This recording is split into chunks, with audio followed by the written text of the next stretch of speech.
एक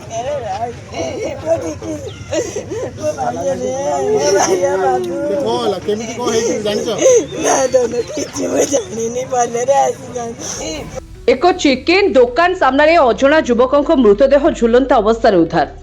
कटक जिला चौद्वार सहर ओटे बजार देखा मिली।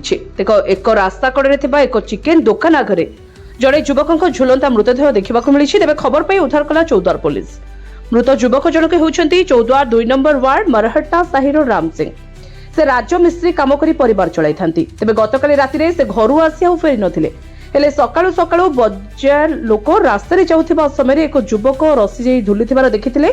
संगे संगे युवकर परिचय मिलवा मात्रे मृत युवक परिवार लोक खबर देथिले। परिवार लोक खबर पाई घटनास्थल को आसीथिले। एने चौद्वार थाना रे खबर दियाजिबा परे पुलिस मृतदेह उद्धार करी व्यवच्छेद निमंते कटक बड़ डाक्तरखाना को पठाइछि।